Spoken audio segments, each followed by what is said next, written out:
What is going on, everybody? Shwazy here, and the vehicle standing behind me is the all-new C8 Corvette. Well, it's not super new because it's been out for about 2 years, but I have been wanting to get my hands on this vehicle for a very long time, and I finally have the honor and the privilege to bring to you my thoughts on this amazing first ever mid-engine Corvette. And I am super excited, as you can tell, I'm sure, on the screen. But in today's video, I'm going to be talking about 7 things that I love and 5 things I kind of hate about the C8 Corvette. So let's get started. Okay, so the C8 Corvette live and in the flesh, and I am jumping up and down out of excitement. So I'll be making a few videos with this magnificent vehicle in front of me today, but today's video, I wanted to give you my honest, real-life impressions and experience with this vehicle after driving it for a few hundred miles. Now, some of the things I discussed in today's video were actually things that surprised me, for better or for worse, sitting in this car for the first time and driving it. And so I figured this would be very informational for anybody who's considering one of these cars, especially with how the markups are for these vehicles nowadays, that it may be important for you to know what things I've loved and what things I've hated. So maybe you will either reconsider, or maybe you'll think I'm an idiot and maybe you'll be okay with those things. But I think it's important information to know. And well, without further ado, we're going to start it off with the 7 things I love, and the second half of the video will be the things that I hate. So in no particular order, the first thing I love about this vehicle is the styling and the looks. I mean, this thing looks incredible. This thing is also an incredible head turner.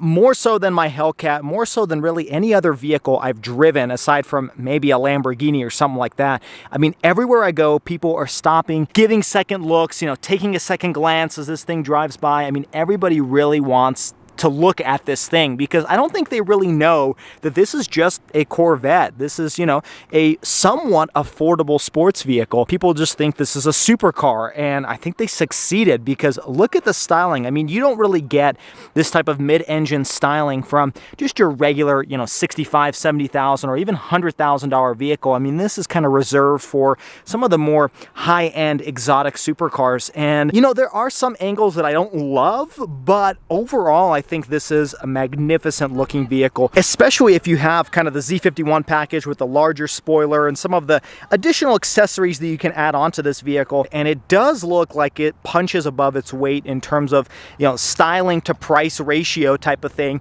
This thing does look way more expensive than it actually is. And you know, that same styling carries over into the interior, which is potentially even better looking than the exterior. You've got really nice soft touch materials throughout the entire vehicle. Honestly, there's no cheap Chevy plastic in any section of the vehicle that I've touched, which I'm pretty particular to that. If you guys haven't seen my reviews before, everything up here is soft touch. And considering the one I'm sitting in right now is more of a base version, this is kind of on the lower end, the fact that this one doesn't have any real cheap plastic is really a testament to the quality of where Chevy has gone over the years with the Corvette.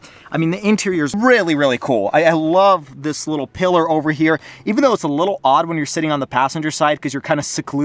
As the driver, you really do feel kind of like this command center, similar to like an airplane or fighter jet. I mean, it just wraps around you. Really nice interior, and I really like the customization that you can get with the C8, because not only does this one particularly have red seats and red stitching all throughout, which looks really nice, but you can get this to be like a blue color or whatever. I mean, they have so many different options for customization of the interior that you can really get one that looks nothing like any other C8 Corvette. And you know, sitting over here, it does feel a little bit on the tighter side, but that's a sports car.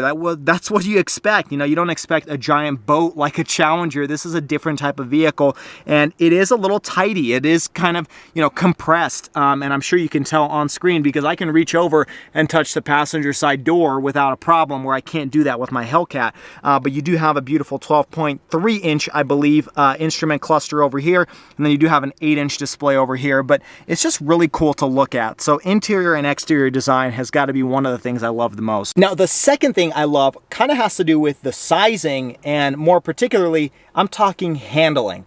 this thing handles extremely well. I think that has to do with the fact that this is a smaller vehicle than the Challenger or really a lot of other vehicles out there. I mean, this is a sports car through and through, and this thing sticks to the ground like burnt hash browns on your frying pan. I mean, this thing handles really, really well.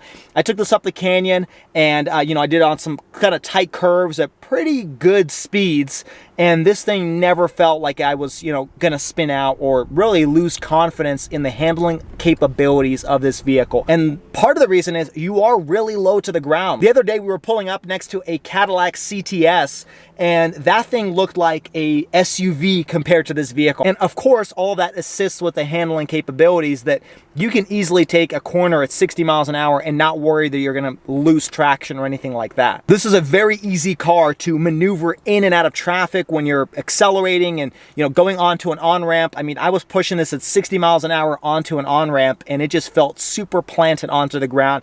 I mean, there's so many examples that I can throw out to you, but this thing handles incredibly well, way better and way more confidence inspiring than other vehicles I've driven, like the Dodge Challenger Hellcat, which all in all isn't that bad of a handling vehicle, but compared to this thing will run circles around that in terms of handling. Now, for the third thing I love about it is driving in this vehicle, you feel like a badass. I mean, you feel like, I don't know, you're the Dark Knight or something, because especially in this gray color, this thing just feels menacing in a different way than some of the other muscle cars, which I wouldn't even really classify this as a muscle car.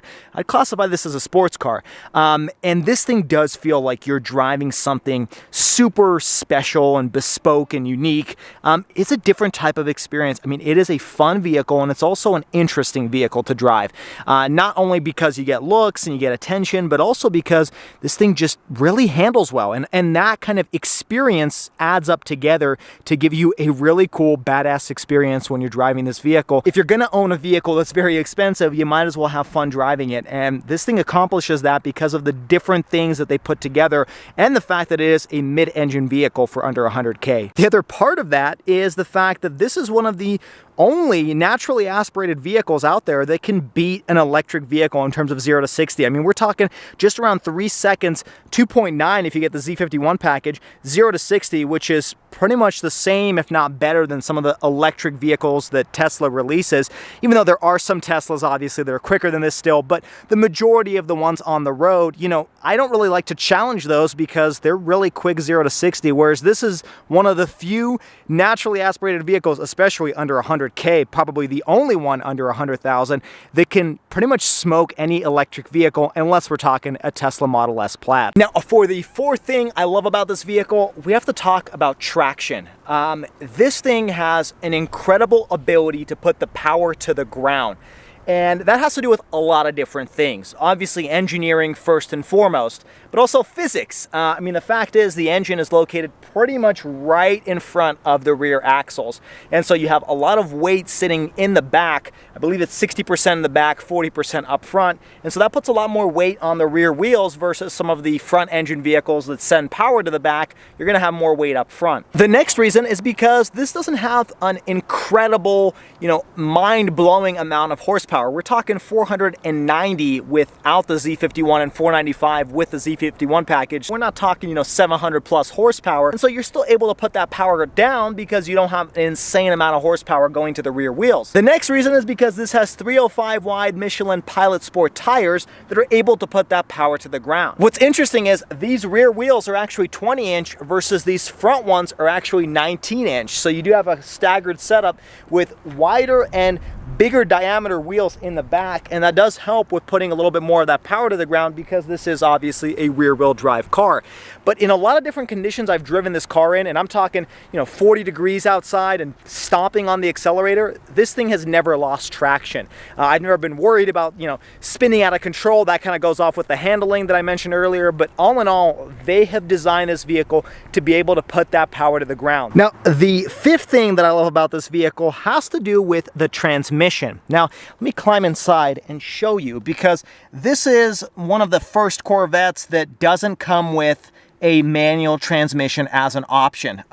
This is only available with this Tremec 8-speed automatic, and it is actually a dual clutch transmission. So if you guys aren't familiar with the dual clutches, they provide quicker shifts, and they're also commonplace amongst a lot of high performance exotic vehicles. They're starting to kind of trail down into some of the crossovers and stuff, and I will say this transmission does feel really quick and really good. You know, part of the experience of driving some of these cars has to do with the way the power is delivered, because no matter how good of an engine you have, if you have a pretty bad transmission, you're gonna have a pretty bad experience, and this transmission does a fantastic job. I've driven other dual clutch vehicles before, and sometimes they feel, I don't know, I'm gonna say a little jerky, because, you know, they're very aggressive in their shifts because you have to be quick when you're shifting, and so it kind of jolts you around a little bit when you're accelerating. This one is the first dual clutch I've driven that I would not even know this was a dual clutch transmission aside from its quick shifts, because in all experiences with this vehicle, it's very, very smooth and quiet in its acceleration. It's not a aggressive, you know, hit your head against the headrest type of experience because the transmission is shifting so hard. And I think part of the reason this thing can do 0 to 60 in around 3 seconds is not necessarily because of the engine. Obviously that helps because that's what propels you, but the transmission and the way it delivers the power to the rear wheels, it really does a fantastic job. I keep comparing this to my Hellcat because my Hellcat has very similar performance in a way. That one has an 8-speed automatic that's designed by ZF, and that is a fantastic transmission, but even that one is a little bit more aggressive in its shifts than this dual clutch automatic, and that one sometimes does hunt around when I mash on the gas pedal to kind of figure out what gear to go to accelerate and kind of give me the most amount of power. This thing, on the other hand, feels like it knows exactly what gear I'm going to be in when I need to stomp on the pedal and give me the absolute best acceleration. The next thing I love about it is that this is technically a convertible. Every C8 Corvette is essentially a convertible, and what I mean by that is this is a targa top. And so what that does is if you climb inside and you unlatch these little latches on the driver and passenger side, and then this one over here right behind the driver and passenger seat, then you can actually remove this targa top with both hands and actually store it in the back of your Corvette. Yeah, they've actually built a spot in the back for you to actually latch your targa top into the back in case, well, if it starts raining, you can pull it back out and reattach it. Now, let me show you what that looks like. I'm gonna need both hands to do it, but what's nice about that is you don't need 2 people. You can actually do it with 1 person. It's a little bit awkward, but the fact that you can do it by yourself without having anybody else around is really, really clever, and I wish more cars did this. And there you have it. I just clipped it into its place, and now it's snug, so it's not gonna roll around or anything. And by doing so, I have a convertible top. And at the same time, I haven't sacrificed that much in storage because I still have a frunk where I can still store some stuff, and it's pretty deep overall. So you really have a lot of practicality, and the fact that you have a convertible and a hardtop at the same time, and you can, in a moment's notice, put it back on if it starts raining or snowing. Really, really cool. And a lot of Corvettes have this, but gotta be one of the things I love about it. Now, for the last thing I love about this vehicle, and full disclosure, there's actually a lot of things I love about it, but for the sake of brevity, I'm gonna keep it down to just a list of 7, but that has to do with the performance. And even though this vehicle on paper doesn't have crazy numbers, I mean, 490 horsepower isn't insane in the year 2022, but this thing delivers that power very, very well. It's very efficient with its horsepower and torque numbers. And because of that, this thing drives incredibly well. I mean, the performance is the 7th thing I love about this vehicle. It really does an amazing job in that aspect. This thing does handle very similar to those other vehicles, like I've said, like the Lamborghini and the Mercedes SLS that I've driven on the track before, and this is a quarter of the price. And so if you're talking about performance figures, 0 to 60 top speed, this thing is unlike anything else at this price point. I mean, even talking about my Dodge Challenger Hellcat, this thing will run circles around it in terms of 0 to 60 because it can put that power to the ground. With only 490 horsepower, you feel like you can use a lot of its power in day-to-day driving in city streets. Now, in terms of a drag strip, I think the Hellcat is gonna smoke the C8 Corvette, but when you're talking about just day-to-day fun, the power band is a little bit more usable in the C8 Corvette just because it has a little less horsepower. Okay, so we've drooled over this car enough. I've talked about these 7 things I love. Now let's jump into the things that I kind of hate, or things I wish were improved on the C8 Corvette, because no car is perfect, and even though this is almost perfect, there are some things that could be done better. So let's jump into the 5 things I hate. Okay, now in no particular order, the first thing that really honestly surprised me when I jumped into this vehicle was the lack of features for a vehicle that's, you know, probably in the mid $60,000 range. Now, I don't have the particular window sticker for this vehicle, but based on the lack of features that I'm about to discuss, I do think it's probably in the mid $60,000 range. And I think for a lot of competition, which there really isn't any other competition that's a mid-engine sports car, but another car that's maybe mid $60,000 range, you would expect it to either have standard or option with some of the features I'm going to talk about. The first one is no blind spot monitoring. So the way they're able to cut costs and keep this vehicle somewhat affordable is by getting rid of things that are convenient, like blind spot monitoring. And that's a little concerning because the blind spot on this vehicle is incredibly massive. I mean, you cannot see what is going on behind the passenger seat and behind the B-pillar. I mean, this thing is massive. This isn't actually a window. It's a piece of, I think, plastic. Maybe it's glass, but you can't actually see through it. And so you can't actually see what's going on behind your rear quarter panel. So having blind spot monitoring is, I think, a must if you have a C8 Corvette, because otherwise you're just kind of guessing, and there's not really a way for you to actually look back and see if there's a vehicle in your rear quarter panel. That's kind of a dangerous situation. The second feature this vehicle didn't come with is heated seats, which is kind of becoming commonplace amongst a lot of vehicles like entry-level compact crossovers. This thing doesn't have heated seats from the factory. That is an option you're going to have to pay for. The next feature this didn't come with from the factory is GPS. So let me show you what the infotainment screen looks like. So here I am on the main menu, and as you can see here, you have your quick select buttons, and you would think this is the map. So you click on it, and no, this is your turn-by-turn directions using OnStar, and I have to call OnStar and activate it in order to use that type of GPS. Now, you would think, okay, maybe there's some other maps. Well, yes, there actually is a Chevrolet Maps feature, but you click on that, and it's again something else you're gonna have to call to figure out because there's no network connection and it requires you to go to your Wi-Fi networks. Now, perhaps this is just user error and I'm not figuring out how to activate maps on this vehicle. And first of all, this is a very snappy software. I really do like that, but there's really no maps on here, and I have used Chevy system before and I have seen maps, but I don't see it on the C8 Corvette. And I think that's because to get maps activated, you have to pick the higher trim level,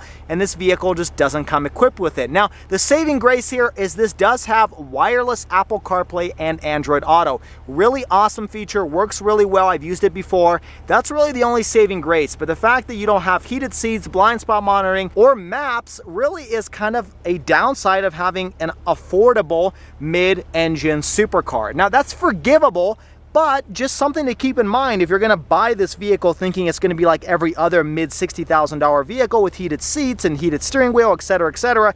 This vehicle isn't going to have that. You may want to purchase a higher trim level version that does come with those features, but then you're likely in the mid $70,000 to $80,000 range. Now, while we're here, let me talk about the second thing I kind of hate about this vehicle. And that has to do with the fact that this screen for the year 2022 does seem a little bit on the smaller side. Now, like I said, the interior is quite small, and so I can't say it's extremely small. It's kind of fitting for the size of the vehicle, but 8 inches in the year 2022 is on the smaller end. I mean, we're talking entry-level compact crossovers have at least 8 inches or more, and it's a little bit hard for the passenger to see. I sat here earlier today, and you know, depending on the reflection, you really can't tell what's going on the screen. It's great for the driver. I mean, the orientation is actually perfect for me to see what's going on and very easy to reach and activate, but I wish, for one, it was a little bit more visible for the passenger to control, but two, probably more importantly, I wish it was a little bit larger. Now, again, the saving grace here is you do have an all digital, I believe this is a 12.3-inch display,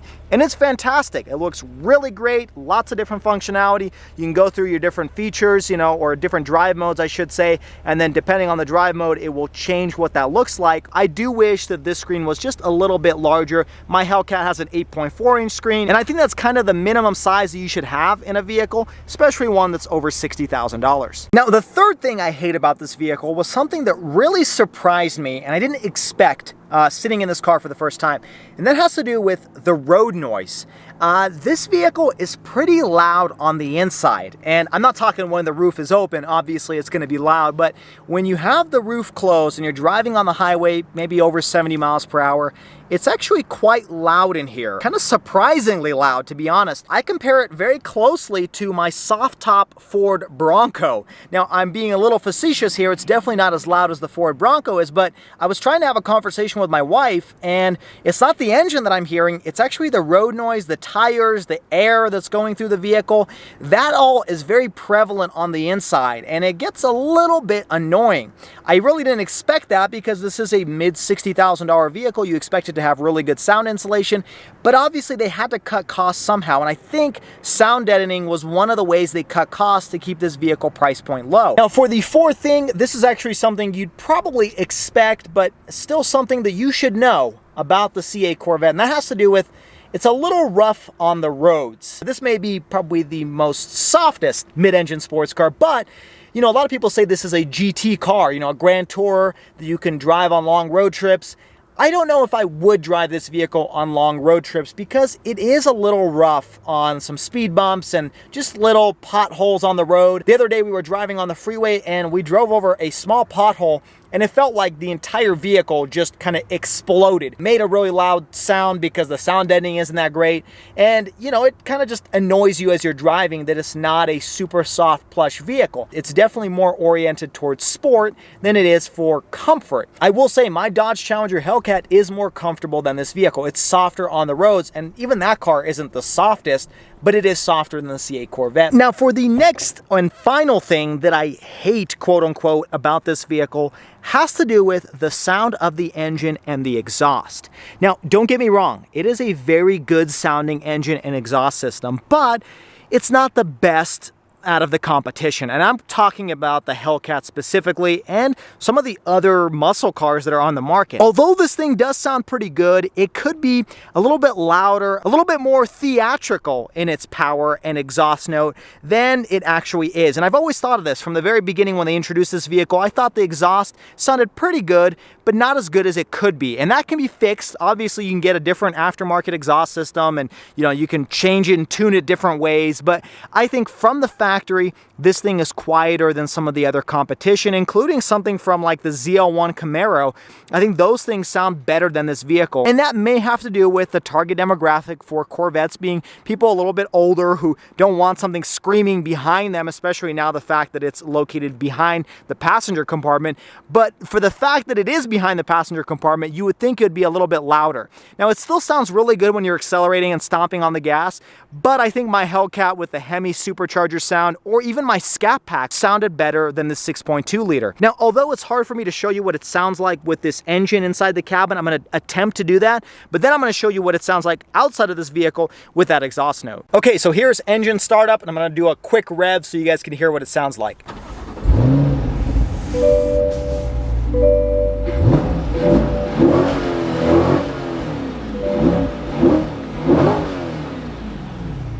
Still sounds pretty good, but it could be a little bit better.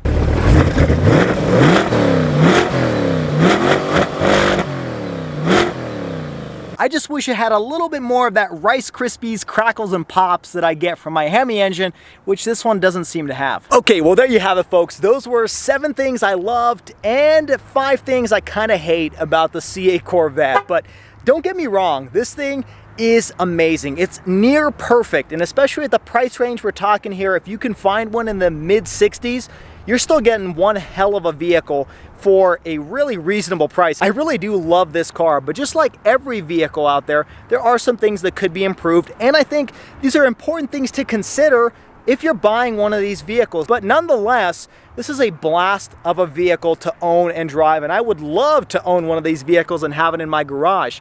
The question is, should I sell my Hellcat and buy one of these? Well, I'll let you decide. Put your thoughts down in the comments below, but I really appreciate you stopping by. If this is your first time, make sure you hit that like button if you enjoyed, and subscribe to the channel for all of the weekly videos. Also, find me on all of the social media down in the description below at Schwazy_. And as always, everybody, I hope you stay Schwazy, stay healthy, and have a wonderful day. I'm gonna jump in this vehicle and I'm gonna do some joy rides. See you later.